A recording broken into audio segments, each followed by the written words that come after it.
আমি কোরবানি ঈদের প্রস্তুতি নিয়েছিলাম যে আমি 1.5 থেকে 2 কোটি টাকা বাজারজাত করব, কিন্তু আমি সেই সরঞ্জাম রেডিও করেছি। আমি বাজারজাত করার আগেই আমি অ্যারেস্ট হয়ে গেছি। আমি 2020 না 21 আমি অ্যাকুরেট বলতে পারছি না, এগুলো নিয়ে আমি অ্যারেস্ট হয়েছিলাম। ছাড়তে পারছি না আসলে এক একটা মামলা খেয়ে ঋণগ্রস্ত হয়ে বের হয়ে এসে এই মামলার হাজিরা দেওয়া আর এই ঋণ পরিশোধ করা আসলে লিগ্যাল কোনো চাকরি কিংবা কোনো দিনমজুরি কর্ম করে এটা শেষ করা সম্ভব হয় না। যে মাল তৈরি করি এটা ক্রেতা বিভিন্ন জেলায়, এটা খালি ঢাকায় বলা যাবে না, রাজশাহী আছে, ঢাকায় আছে, নাটোর আছে, চিটাগং আছে, বিভিন্ন জেলা থেকে এসে নিয়ে যায় তারা। কত টাকার বিনিময়ে কত টাকা বিক্রি করেন আপনি? আমরা 1000 টাকার নোট এক বান্ডিল বিক্রি করি 8000 টাকায়, 500 টাকার নোট এক বান্ডিল বিক্রি করি 6000 টাকায়, 200 টাকার নোট এক বান্ডিল বিক্রি করি 4000 টাকায়, ইন্ডিয়ান রুপি এক বান্ডিল বিক্রি করি 7000 টাকায়।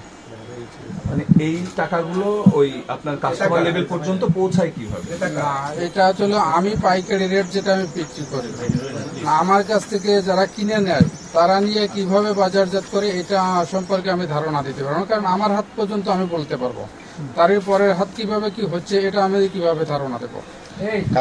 এখন তো সাধারণ সময় এই মানে এই কোরবানির ঈদ ঘিরে আপনার প্রস্তুতি কেমন ছিল? কি পরিমাণ টাকা ছাড়তে? আমি কোরবানি ঈদের প্রস্তুতি নিয়েছিলাম যে আমি 1.5 থেকে 2 কোটি টাকা বাজারজাত করব, কিন্তু আমি সেই সরঞ্জাম রেডিও করেছি।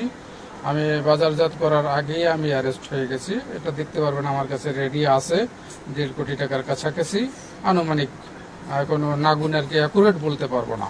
এই কাগজ, এই কালি, এগুলো কি অ্যাভেলেবল, মানে কই থেকে নিয়ে? এইটা সম্পূর্ণ বৈধ কাজে, কোনোটা অবৈধ কাজে ব্যবহারের জন্য না। আমরা নিয়ে এসে এটার থেকে অবৈধ কাজ করি। কাগজ, কালি, আপনার এই রং বলেন, যেটাই বলেন, স্কিন বলেন, প্রত্যেকটা জিনিস বৈধ কাজের জন্য আসে, একটা জিনিসও অবৈধ কাজের জন্য আসে না। একটু শেষ বলবেন, আপনার মুভমেন্ট অনুযায়ী আপনি চিটাগাং গিয়েছেন, খুলনা গিয়েছেন, আমি মানে কোথাও যাইনি। আচ্ছা, আপনার এইসব জায়গায়ও কি এরকম সেট আপ করা আছে? মানে ওখানে গিয়েও বানাতে পারেন না, শুধু এখানেই বানান? না, এখানে বানাই, সব জায়গায় তো এটা বানানো যাবে না। শেষ কবে গ্রেফতার হয়েছিলেন এবং কেন গ্রেফতার হয়েছিলেন? আমি 2020 না 21 আমি অ্যাকুরেট বলতে পারছি না, এগুলো নিয়ে আমি অ্যারেস্ট হয়েছিলাম। আছে আমার 15 জনের মতো সদস্য আছে যাদের কাছে আমি সেল করি। জি, ছাড়তে পারছি না আসলে এক একটা মামলা খেয়ে ঋণগ্রস্ত হয়ে বের হয়ে এসে এই মামলার হাজিরা দেওয়া আর এই ঋণ পরিশোধ করা আসলে লিগ্যাল কোনো চাকরি কিংবা কোনো দিনমজুরি কর্ম করে এটা শেষ করা সম্ভব হয় না, যার কারণে বাধ্যতামূলক আমাদের আবার এই কাজে লিপ্ত হতে হয়। ভাই একটু বলবেন, আপনি বলছিলেন যে ইন্ডিয়ান রুপিও আপনি বিক্রি করেন, মানে ইন্ডিয়ান রুপি আমাদের দেশের যে ক্রেতা 15 জন মাত্র ক্রেতা, এরা কই নেয়? না, ইন্ডিয়ান রুপি ক্রেতা বাংলাদেশে 15 জন না। ইন্ডিয়ান রুপিটা আমি রাজশাহী অনলি একজনের কাছে বিক্রি করি, আর ইন্ডিয়ান রুপিটা একমাত্র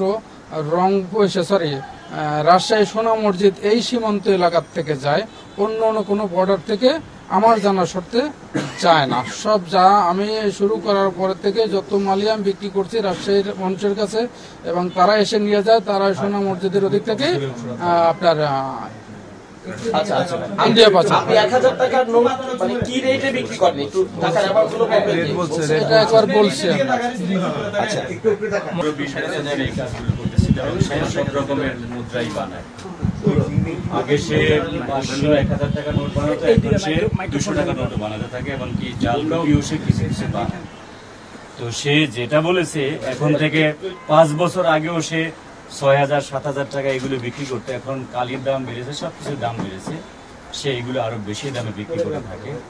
এবং আমরা জেনেছি সে প্রতি মাসে তার যত কর্মচারী আছে যাদেরকে দিয়ে সে জাল টাকা বানায়, রুপি বানায়, সেই কর্মচারীদেরকে সে বৈধ বেতন দেয় 2.5 থেকে 3 লাখ টাকা।